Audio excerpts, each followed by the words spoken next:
Starring Basil Rathbone and Nigel Bruce.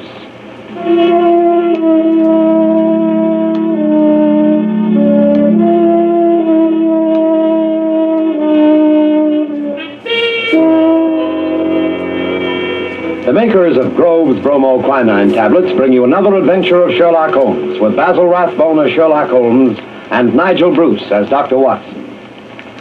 A cold is a miserable thing. A cold may become a dangerous thing. Even a so-called light cold can take a serious turn. Be prompt, be decisive in your treatment of a cold. At the very first sign of a cold, take Grove's bromoquinine tablets. Bromoquinine tablets quickly check the symptoms of a cold, quickly relieve the distress of a cold. They give you speedy results, which are very important. Don't monkey around when you can get such a dependable preparation as Grove's bromoquinine tablets.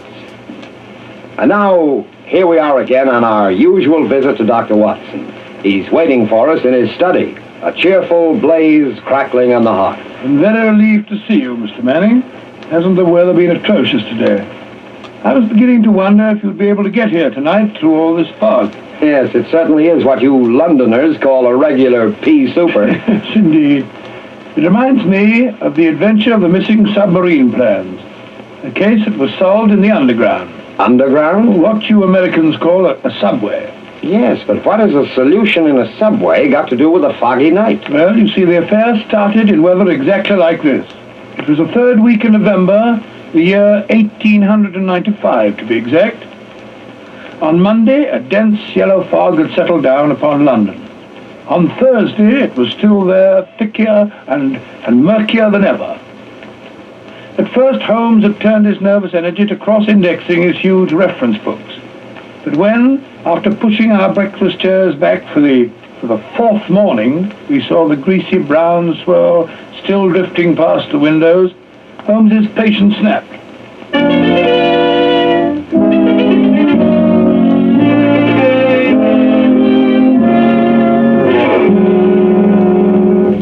Holmes, if you must pace around in circles, I wish you'd change directions now and then. You're making me dizzy. Bah, it's inexcusable, Watson, inexcusable. No initiative, no imagination. Nothing ever gets done. If you're alluding to the inactivity in this last session of Parliament, my dear Holmes... I'm not speaking of our lawmakers, Watson, but of our lawbreakers. The London criminal is certainly a dull fellow. What makes you say that? Well, look out of the window. Ideal weather for committing a crime. The criminal advances on his intended victim practically unseen. He pounces and disappears into thin air. There have been numerous petty thefts, I believe. Petty thefts, pickpockets, ragamuffins. What's the country coming to? Now, if I were a criminal, Watson... Well, I, for one, would move to America. Oh, hello. Mrs. Hudson's knocking. Excited. What's up, I wonder? Yes, Mrs. Hudson, what is it? Oh, a telegram for me. Yes, sir. Very well, thank you. Oh, well, what's it say? Oh, wait until I open it, can't you? Ah, dear me, what next? Most unusual, Watson, most unusual. What's most unusual, Watson? What's it say? Well, it's from my brother, Mycroft. You remember him. He helped us solve the case of the Greek interpreter. He's coming here. Why not? What's so phenomenal about Why not? Why not, indeed? It's as startling as it would be to meet a tram car coming down a country lane. Yes, now I come to think of it. Mycroft is rather like a tram car. His rails lead from his Pall Mall lodgings to the Diogenes Club in Whitehall. That's his circle. I wonder what upheaval could have derailed him. Doesn't the telegram explain? It says, must see you about Cadogan West, coming at once. Cadogan West? Cadogan West? Why, that's the young chap who's found dead in the underground on Tuesday morning. I remember reading about it in the papers. Oh? The young man had apparently fallen out of the train and killed himself. He hadn't been robbed, and there was no reason to suspect violence. Quite an uninteresting case, if I remember correctly. And yet, it's serious enough to cause Mycroft to alter his habits. No, Watson, this must be an extraordinary event. Do you recall any other facts about the affair? Yes, I come to think of it, there was one unusual bit came out of the inquest. They were unable to ascertain at what point he entered the train, because his ticket was missing. Strange. What articles were found on the body? £2.15, I believe it was, a checkbook and... Oh, yes, 2 dress circle tickets for the Woolwich Theatre, dated for that evening. Theatre tickets, eh? Then it wasn't suicide. A man doesn't procure theatre tickets for the evening on which he intends to end his life.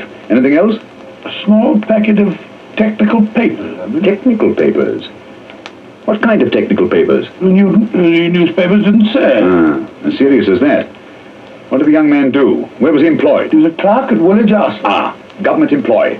There we have it, Watson. British government, Woolwich Arsenal, technical papers. That's why Mycroft is involved in this affair. I don't understand. No, I suppose not. Watson, have I ever told you what Mycroft is? Your brother, of course. No, Watson. Do you have to be so dense? I mean, do you know what he does? I seem to have some vague recollection that you once told me that he'd held some small office under the British government. It would be more accurate to say, in a way, that he is the British government. What? His position is unique. He made it for himself. He is the tidiest and most orderly brain of any man alive, with a great capacity for storing facts and giving them the proper interpretation. The conclusions of every government department are passed on to him. He's the central exchange, the clearinghouse. Again and again, his word has decided the national policy. He thinks of nothing else. Nothing else can lure him from his contemplations. And yet he's coming here. Yes, Jupiter is descending on us today. What on earth can happen? Now, Watson, that sounds suspiciously like a bad pun. Here he is, if I'm not mistaken, to speak for himself. Come in. Hello, Mycroft. What's up? You look flustered. Most annoying business, Sherlock, most annoying. You know how I dislike altering my habits. Extremely awkward for me to come away from the office, particularly with Siam in its present state. Oh, dear me. Yeah, sit down, Mycroft, sit down. You know Watson, of course. Yes, of course. I'm trying to find a chair that I can trust to hold me. I'd better take the sofa. You certainly haven't got any thinner. I've never seen the Prime Minister so upset. As for the Admiralty, it's buzzing like an upset beehive. You know anything about the case? Watson's just been telling me what was in the newspapers. Just what were the technical papers found on the body? Sherlock, for the love of heaven, not so loud. Those papers which the wretched youth had in his pocket were none other than the plans of the Bruce Partington submarine. Oh? The submarine which will completely revolutionize naval warfare. The most important papers in our government archives. Under no circumstances could they be removed from the office. Even the chief constructor of the Navy was forced to go to Woolwich if he desired to consult them. And yet we find them in the pockets of a dead junior clerk in the heart of London. Yeah, from an official point of view, it's deplorable, my dear Mycroft. Simply deplorable. You may laugh, Sherlock, but this country won't be safe until they're recovered. But I thought you said that they were found in the pocket of this chap, Cadogan West. 10 papers taken from Woolwich. 7 were found in the pockets of Cadogan West. 3 are still missing, the 3 essential ones. To recover those 3 papers is imperative. The peace of Europe depends on. Nice little problem, eh, Watson? Why did Cadogan West take the papers? How did he die? How did his body reach the place where it was found? And where are the missing papers? Find the answer to those questions, Sherlock, and you'll have done your country an invaluable service. Why don't you solve it yourself, Mycroft? I believe you could. Possibly. But it's a question of digging out details. Give me the details, and I can give you the solution from an armchair. No, when it comes to running about and cross-questioning railway guards and lying on one's face with a lens to one's eye, no, that's not my métier. Besides, your figure prevents your taking such an undignified position, eh? Very well. Leave that part of it was, eh, Watson? Right, you are. Good. I've got a cab waiting outside to take you to the place where the body was found. I can give you the details on the way.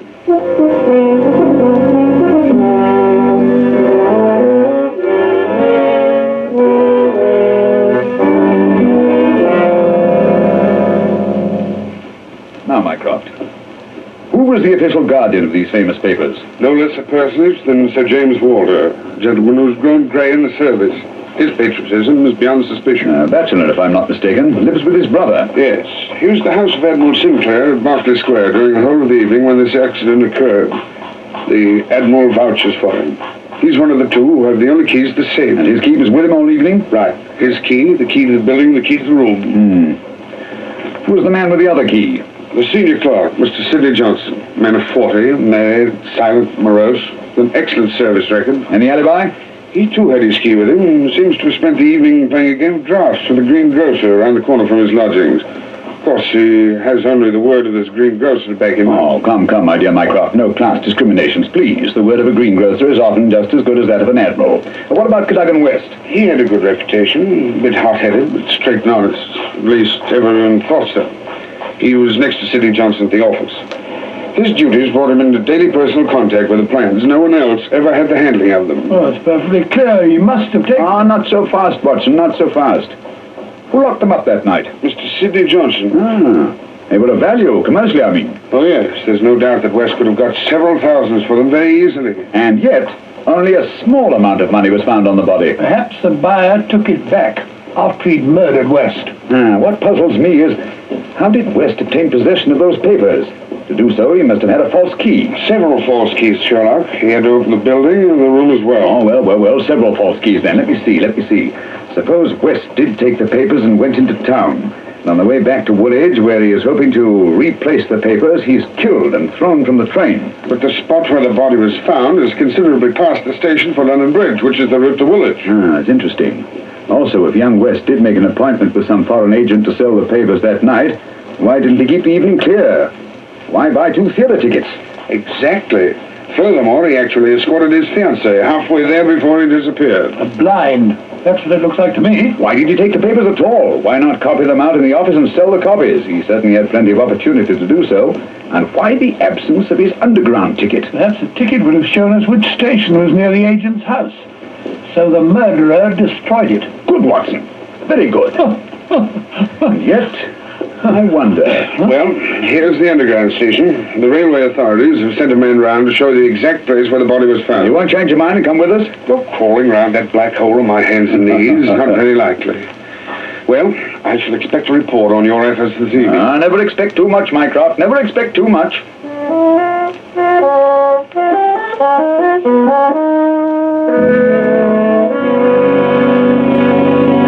Before we follow Holmes and Watson into the mazes of the London subway system, I have a word of advice. Every year, colds cause a lot of sickness. Every year, they cause a lot of expense and time lost from work. Always regard a cold seriously. Always treat it earnestly. At the first sign of a cold, take Grove's bromoquinine tablets. Bromoquinine tablets are famous relief for the distress of a cold. Their efficacy has been fully established. Bromoquinine tablets go right to work on a cold symptom. They don't waste any time. They don't pull any punches. They quickly relieve the misery of a cold. They help reduce the fever of a cold. Thousands of people keep bromoquinine tablets handy all winter. Thousands of people depend on them as their relief for colds. No other preparation enjoys greater confidence than bromoquinine tablets. Follow the example of millions, and at the first sign of a cold, take Grove's bromoquinine tablets. Get them at any drugstore, a few cents a box. Ask specifically for Grove's, Groves, Bromo, Bromo, quinine, Quinine, Grove's bromoquinine tablets.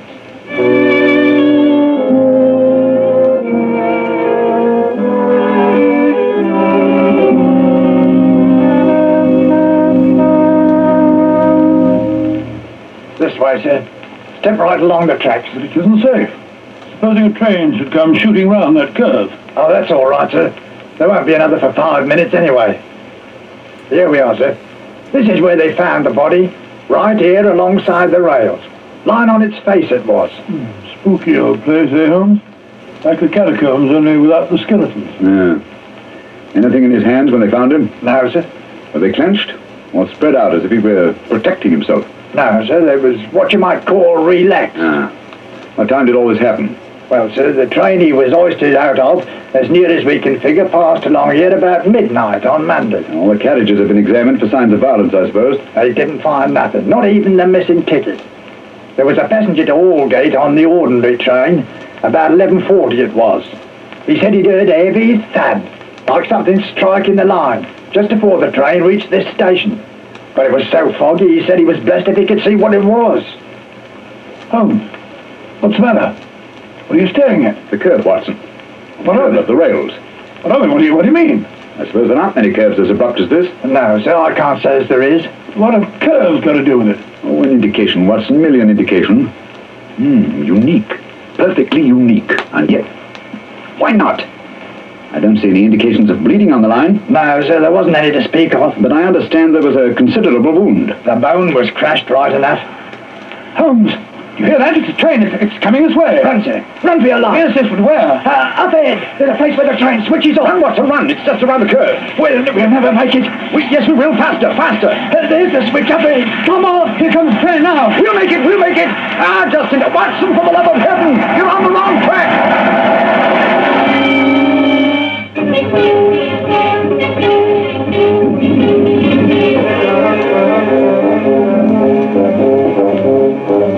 Well, that was a narrow escape, Holmes. I must say my knees are still shaking. Look at the shoulder of my coat where you pulled it there.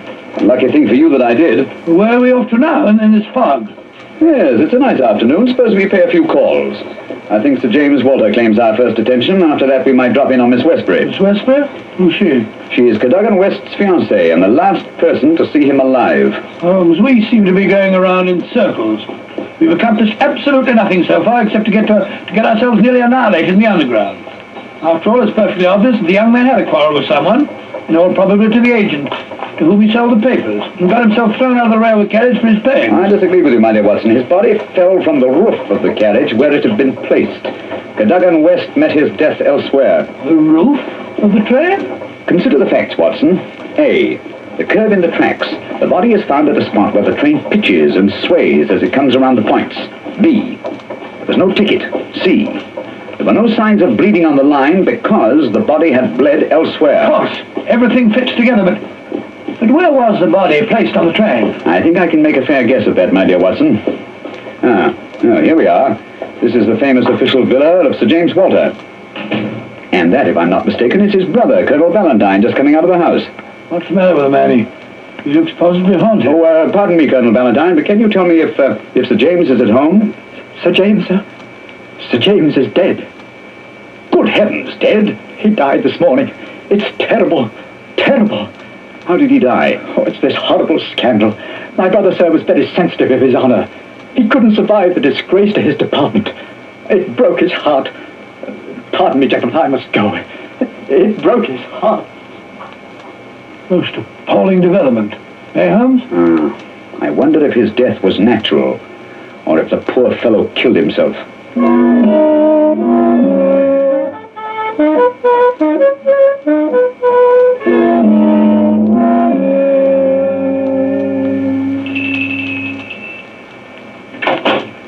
Yes?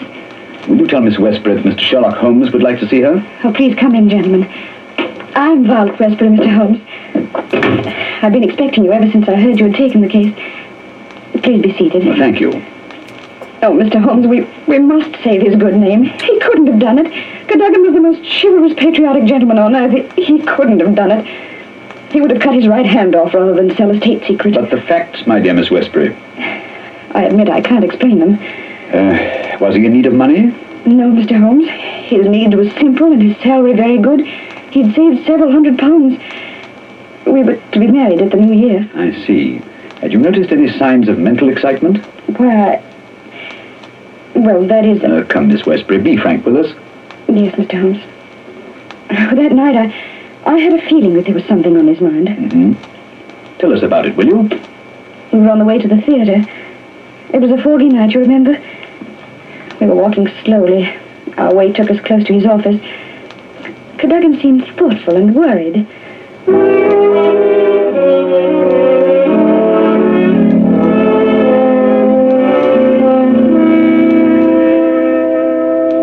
Darling, what's the matter? You haven't said a word for the last 5 minutes. Have I said or done something? Of course not, silly. It's just that I've got something on my mind. Well, why not tell me about it? Perhaps I can help. It's no use, Vi. It's too serious for me to talk about, even to you.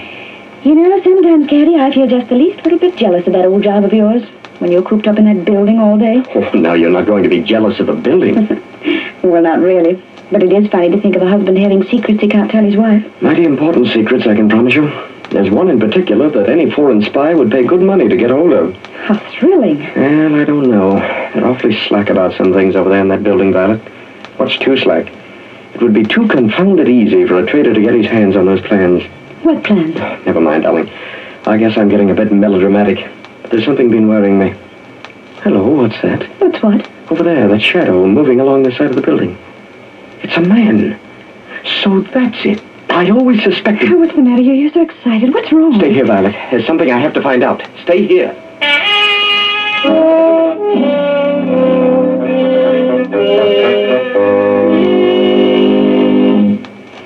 waited and waited, but he never returned.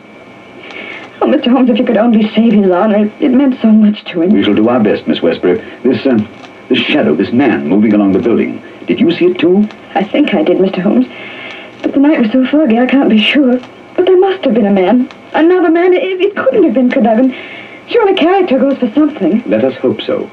Come along, Watson. We must return home. I'm expecting an answer to some telegrams I sent Mycroft earlier this afternoon. We've done enough for one day.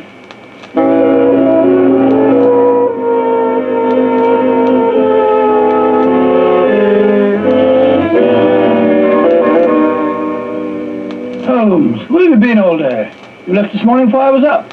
Now you've come home with your towel awry, your suit torn, and as ravenous as a wolf. Yes, I've had a bit of exercise, my dear Watson. Pass me the tongue, will you? It would have done you good to go along. Yes, what were you doing? Investigating the premises inhabited by foreign spies known to have been in London on last Monday. Mycroft sent me a list of them.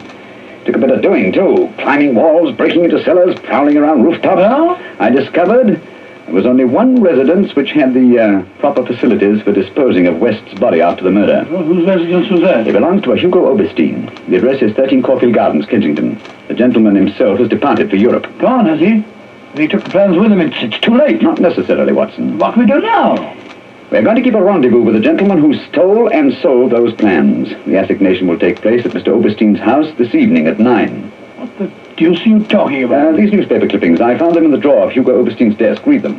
The Daily Telegraph agony column. The first one says, too complex for description, must have full report, terms agreed to, payable when goods delivered. Signed, Piero. Piero, indeed. Sounds like a Mardi Gras. Read on, Watson. Read on. Second goes, matter presses, must withdraw offer unless contract completed. Piero again. And the last, dated Monday, the day the crime was committed. Monday night after 9, 2 taps, payment in hard cash. I say, do you think it was a submarine that the plans that he was buying? I'm almost positive. And Piero was Oberstein himself. But we'll find out for certain this evening.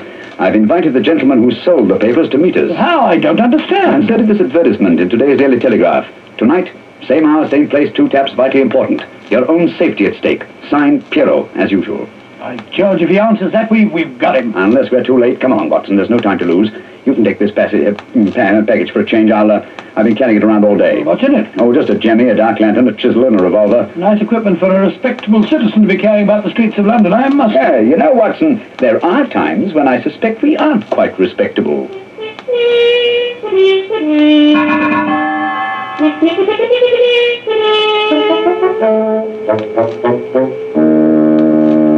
Here we are. This is Caulfield Gardens. Thank heavens, it's so foggy. I shouldn't like to be caught in the act of housebreaking. Yeah.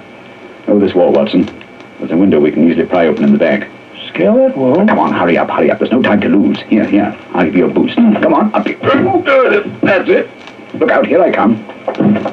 I must say, Holmes, you're as agile as a cat. It's uncanny. This is the window.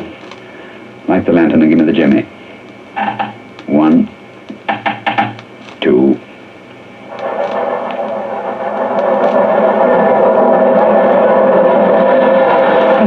The underground runs right past here, almost on the level of these windows. I could have reached out and touched it. Yes, quite convenient, wasn't it? It was here the body was placed on the roof of a train. Now, look on this windowsill. You can see the soot is blurred with the rest of the body. And here, look. This brown stain is blood. Nasty, eh, Holmes? Let's get on to the house. Very well, then. Come along. The window's open. Easy, don't break the glass. Supposing Oberstein should happen to return home. Well, we must take our chances in this business. Come along, Watson, come along. Our visitor will expect to be let in by the front door. I wish these stairs didn't squeak so. 9 o'clock. We can expect him at any moment now. You take your position on one side of the door. I'll be on the other. We can pounce on him when he enters. I'll throw my greatcoat over his head. I wish he'd hurry. Shh, Watson. What if he doesn't come? There he is. Ready now. I'll open the door. You wanted me? No, you don't. Take that! What the Oberstein? Easy, Watson, easy. All right, Holmes, I've got him. Well, let's take a look at that catch. Take the overcoat away, Watson. Right. Hi, it's Colonel Valentine Walker. Sir James's brother. Quite. Well, son, what have you to say for yourself? Why did you steal the Bruce Partington plans? Who are you? What do you know about this? I am Sherlock Holmes, and I know everything. Oh, this is terrible. I'm lost. I didn't realize their importance until my brother killed himself. But I needed the money. I had to have it. Oberstein offered to give it to me if I'd let him see the plans. So you took an impression of your brother's key, opened the safe, and procured the papers. Cadogan West saw you leaving the building, followed you here, and you killed him. No, I didn't do that. I swear I didn't do it. No? Then perhaps you'd better tell us who did murder Cadogan West and placed him on the roof of the railway carriage. I'll tell you. I promise you I will. I did the rest. I confess it, but not that. Very well, then. How did it happen? I got the papers, as you've discovered. Made my way through the fog until I reached the door. Once or twice I fancied I was being followed. I could hear footsteps on the pavement behind me.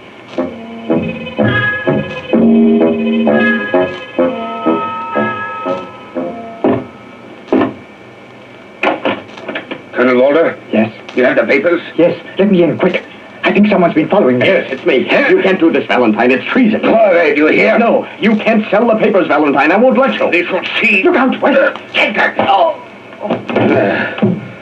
How do you like that, my impetuous young friend? Papa Oberstein, he knows how to use a blackjack, eh? You've killed him. So? It's murder. I'm going to get out of this. No. I think different. You will come in here if you do not wish to taste the blackjack too. But I... That is better. Oh, what can we do? They'll find the body. I have an idea. First, I look at those papers. I take the ones I want, and the rest we put in the pocket of this foolish young man. And then we give him a nice ride on top of the underground train, no? He will be the guilty one. Who will ever know?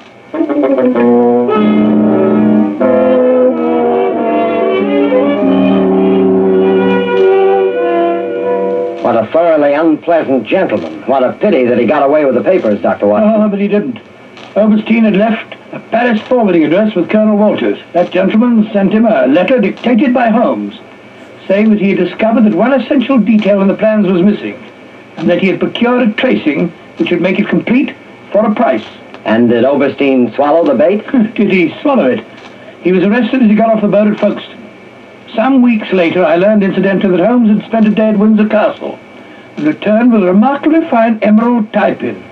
When I asked him where he got it, he answered it was just a small present from a certain gracious little old lady for whom he'd been able to do a small favor. Yes, and I think I can guess the lady's august name. Elementary, my dear Mr. Manning, elementary. I see. Ladies and gentlemen, in just a moment, Dr. Watson will be back to tell us about next week's story. In the meantime, let us repeat. Watch out for colds. At the first sign of a cold, take Grove's bromoquinine tablets. Bromoquinine tablets are made especially for the relief of colds. In other words, they're specialized medication, and that's what you want. Yes, at the very first sneeze or sniffle, go right to your druggist and get a package of Grove's bromoquinine tablets. Now, Dr. Watson, next week? Next week, I think I'll tell you the story of the lion's mane. The lion's mane. What was that, Dr. Watson? Oh, the answer to that question, Mr. Manning, almost stumped Sherlock Holmes himself. Suffice it to say that they were the last words gasped out by a dying man as he lay writhing in agony on the sands of the Sussex coast.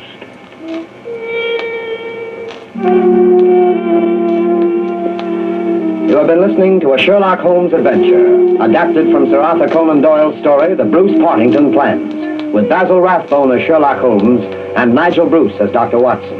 The dramatization was by Edith Miser. This program is presented from Hollywood every week at this same time by the makers of Grove's bromoquinine tablets. Quick relief for colds. This is Knox Manning speaking.